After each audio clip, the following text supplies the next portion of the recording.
Hey guys, what is up? This is Mr. A. Cruzy here, and in tonight's movie review, I'm gonna be doing a movie review on this new movie, which technically I actually just saw tonight, and I just got out of a Thursday preview screening to this movie in Sony's Spider-Man universe. Yeah, the SSU, behind the Venom trilogy and those piece of crap films Morbius and Madam Web, which I thought those two movies were just okay in my opinion, but still. I gotta say, Venom Let There Be Carnage is the best one in the universe. But anyway, this review is gonna be on the new movie in Sony's Spider-Man universe, and possibly the final one in the franchise. And yeah, and of course it was supposed to come out last year, but then after 2 years of delays, this movie is finally out. And let's just cut to the chase. This review is gonna be on Kraven the Hunter. Yep. These are our tickets to the movie Kraven the Hunter that I just got back from seeing with my dad and Uncle Charles. My friend Anthony DePino was supposed to come, but he couldn't make it for personal reasons. So, oh well.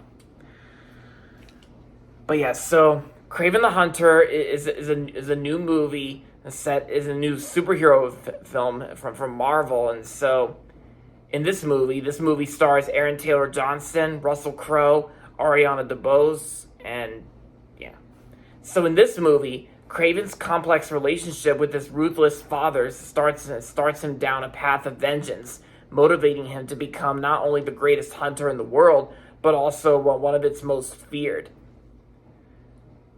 And yeah, and then and for, excuse me. And for the remainder of the movie, you get all these weird visual effects that happen once in a while, and yeah, and it's pretty much another generic superhero movie in this universe that which has supposedly ended after this. So yeah, because I just recently heard the news on social media. So yeah, so that's pretty much all you need to know about what Kraven the Hunter is about. So when I first heard about this movie that was supposed back then when it was supposed to come out last year, I was a little skeptical about it. Like I was a little curious about it, and then of course I also noticed that this is also the first and only film in the SSU to be rated R, because all the other Sony Spider-Man universe films are actually PG-13 rated. Kraven the Hunter is actually rated R. Yeah. Because there's a lot of violence in this movie, and there's also a lot of blood and gore as well that happen during the action sequences. And I think since Sony and since I'm starting to think that Sony is starting to give up on this whole universe thing, it feels like Sony's starting to give up on this after Morbius and Madam Web flopped at the box office so hard. Even though, like I said, I mean, I thought Madam Web was just okay in my opinion. Morbius was okay as well, but I mean, Morbius was not really that bad in my opinion. But I can still see why people hated those two movies, because those movies had its flaws here and there. But I think as for this movie, though, I gotta say, at least Kraven the Hunter was a little bit better than Madam Web in my opinion. Probably because it was more violent, and there was more blood and gore compared to Madam Web. And of course, one of my flaws I do have with the movie is that, I mean, this movie has got plenty of flaws here and there, because the story and screenplay to this movie is so, and yeah, the story and screenplay were so, they were weak and so. And I also gotta say, the visual effects I thought were pretty weird in this film. They sort of kind of reminded me of the visual effects in Madam Web, which were also pretty weird as well. But on the positive side, I gotta say, Aaron Taylor Johnson actually did an awesome job playing Kraven in this film. I thought Aaron Taylor Johnson I thought did an awesome job in this film. Russell Crowe I thought was good in the film. And of course, Ariana DeBose, like the African-American girl who played Anita in the West Side Story remake, I thought she did fine in the film. But I gotta say, the best part about this whole movie is Aaron Taylor Johnson as Kraven the Hunter, because Aaron Taylor Johnson was awesome in this film. And like I said, Russell Crowe I thought was good in the film as well.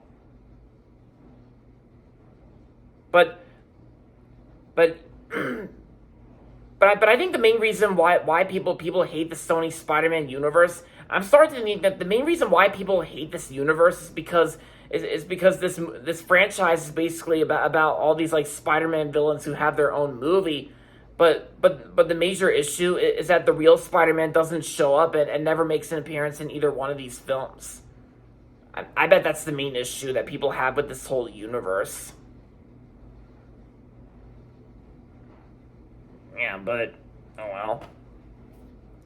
But easily, I can say the best way I can describe Kraven the Hunter is that it's. I mean, it wasn't great. It wasn't awesome. That's for sure. I mean, despite the fact that the R rating didn't save this movie from being good. Although I will say, I gotta say the best film in the Sony Spider-Man universe is probably Venom: Let There Be Carnage, and also the best one in the trilogy. Because when I looked up on Rotten Tomatoes, Venom: Let There Be Carnage is actually the highest rated film in the SSU. Yeah, but it's still got mixed reviews though. But whatever. But that aside, Kraven the Hunter I thought was just like my Uncle Charles just seemed to like it at some parts. Like my Uncle Charles didn't really mind it, and my dad also thought it wasn't that bad either. But I gotta say, I think since Madam Web and Morbius didn't, like, they both flopped at the box office, I have a feeling Kraven the Hunter will probably do the same thing as well, because I have a feeling people are not going to go see Kraven the Hunter, and they're just going to skip out on that one, which I can probably see that happening, so, yeah.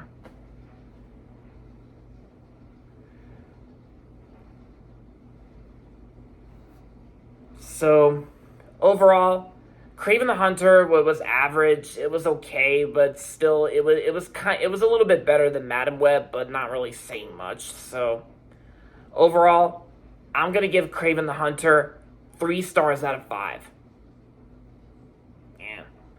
So if you're looking for a new movie to see in theaters this weekend, I'd say just go see that new Lord of the Rings anime film. I'm personally not really a fan of Lord of the Rings, but I do get why people love them, and so but since that new Lord of the Rings anime film just came out as well, and if you love Lord of the Rings, then I say go and see that one, and I say don't see Kraven the Hunter. I don't recommend it. But hey, at least my next movie I'm planning on seeing during the weekend of December 20th. I'm really looking forward to seeing Sonic 3. Yeah, that's gonna be real good. And of course, I also decided to see this movie just to get it over with. Not because of that. Because in case some of you guys didn't know, I'm actually going back to Florida on an airplane trip on Southwest Airlines for the first time in 5 years since February 2019. Yeah, I'm actually returning to Florida for vacation, for the weekend vacation for the first time since like 5 years in February 2019. Yeah. We were supposed to return back to Florida back in spring break of 2020, but we know what happened that had to be canceled, COVID and all that, but you get the whole story. But yeah, I just want to let you all know that I'm going back to Florida for the weekend to celebrate my dad's birthday, by the way. My dad's birthday is on December 15th. And yeah, it's going to be a fun time. It's going to be a fun time going back to Florida for Delray Beach.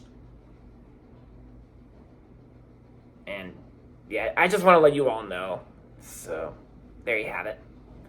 But yeah, Kraven the Hunter, it was okay. I mean, it could have been worse, but it was just average, period. Alright guys, so that's going to be it for my movie review on Kraven the Hunter. And that's going to be it for this video, so make sure to give this video a thumbs up and subscribe to my channel if you haven't yet. And as always, thanks for watching. And until next time, this is Mr. A. Crizzy saying, goodbye everybody, and that's about it.